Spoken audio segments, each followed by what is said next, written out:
mono ဆိုတဲ့ဒီ grammar လေးကိုပြန်ပြီးတော့ fukushu လုပ်မယ်ပေါ့နော် revision ပြန်မယ်တစ်ကနေပြီးတော့ကိုအထိရှိတယ်ဒီစာကြောင်းလေးတွေထဲမှာ mono တော့ mono ထပြီးရင် mono ဓာတော့က mono နာဒအဲ့ဒီဟာလေးတွေကိုဘယ်လိုပုံစံမျိုးလေးနဲ့သုံးရလဲဆိုတာကို mono ကိုဒီမှာပြန်ပြီးတော့ fukushu ပြန်လုပ်မယ်ပေါ့နော်ဒီဟာ N2 N1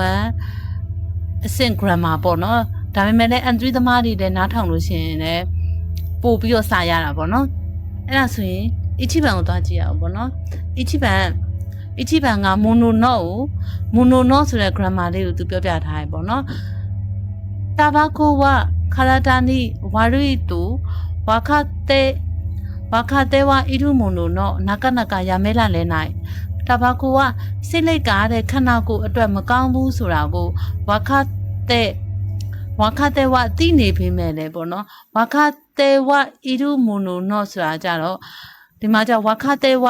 သိနေပေမဲ့ဝါခတဲ့ဝဣရုဆိုတာကသိနေပေမဲ့လည်းတဲ့ဒီမှာဒီမိုနိုနော့ကကြတော့15ဆိုတဲ့အဓိပ္ပာယ်မျိုးလေးနဲ့သုံးတယ်နော်ဒီမိုနိုနော့ဆိုတာ15ဆိုတဲ့အဓိပ္ပာယ်လေးနဲ့သုံးတယ်စကားပြောမှာဆိုလို့ရှိရင်တော့15ပဲသုံးလိုက်မှာပေါ့နော်မိုနိုနော့ကကြောင့်စာအရေးသားနဲ့ပြောတာလေနော်အဲ့ဒါဆိုရင်ဒီမှာစိတ်လိုက်စွာခန္ဓာကိုယ်အတွက်မကောင်းဘူးဆိုတာကိုသိနေပေမဲ့လည်းသူ့ရဲ့အနောက်မှာ15ဆိုတော့သူနဲ့ဆန့်ကျင်မဲ့သိနေလို့ရှိရင်ဘာလုပ်ရမှာလဲဟောပေါ့နော်ဖြတ်ရမှာပေါ့နော်ဒါပေမဲ့နာကရမဲလာလဲနိုင်ဆိုတဲ့မဖြတ်နိုင်ဘူးဆိုတဲ့အဓိပ္ပာယ်မျိုးနဲ့တုံးထားတယ်ပေါ့နော်စိတ်လိုက်ကခန္ဓာကိုယ်နဲ့မကောင်းဘူးဆိုတာကိုသိနေပေမဲ့လည်းတုံတန်နဲ့မဖြတ်နိုင်ဘူးဒီမိုနိုနော့ကဘာကိုပြောတာလဲဒီမိုနိုနော့လေးက15ကိုပြောတာပေါ့နော်ဒီမိုနိုနော့လေးက15ကိုပြောတယ်ပေါ့နော်အဲ့ဒါဆိုရင်နိဗ္ဗာန်ကိုဆက်သွားမယ်နိဗ္ဗာန်ကနာမအေကိုယောဘလဲတာရဟန်ဂျီကိုရာစုရုမိုနိုတာနာမအေကိုယောဘလဲတာရနာမည်ကိုအခေါ်ခံလိုက်ရတဲ့အခါမျိုးဆိုလို့ရှိရင်ဘာလုပ်မလဲဟန်ဂျီဆိုတဲ့ဒီလိုမျိုးဟန်ဂျီဆိုတာပြန်ပြီးတော့ reply ပြန်လုပ်တာပေါ့နော်ဟန်ဂျီစုရုမိုနိုတာဟန်ဂျီဂူရာကြီးပါပေါ့နော်ဟန်ဂျီ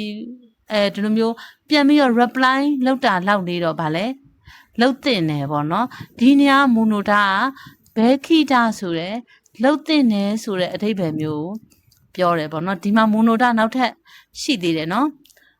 မိုနိုတာနောက်ထပ်ရှိသေးတယ်ဆိုတော့သူကဒီမိုနိုတာဘယ်လိုပုံစံမျိုးလေးလဲနောက်ထပ်မိုနိုတာကလည်းဘယ်လိုပုံစံမျိုးလေးလဲဆိုတာကိုသူကပြောထားတာပေါ့နော်ဒီနေရာမှာဟန်ဂျီဂူရာကြီးစုရုမိုနိုတာပေါ့နော်နာမည်အခေါ်ခံလိုက်ရလို့ရှိရင်ဟန်ဂျီလောက်တာလောက်လေးကတော့ပြန်လောက်တင်တယ်ဆိုတဲ့ဟာမျိုးလေးပေါ့နော် reply လေးလောက်ကတော့ဟိုပေါ့ပြန်လောက်တင်တယ်ဒီညမှာမိုနိုတာဘဲခိတာကိုပြောခြင်းဖြစ်ပါတယ်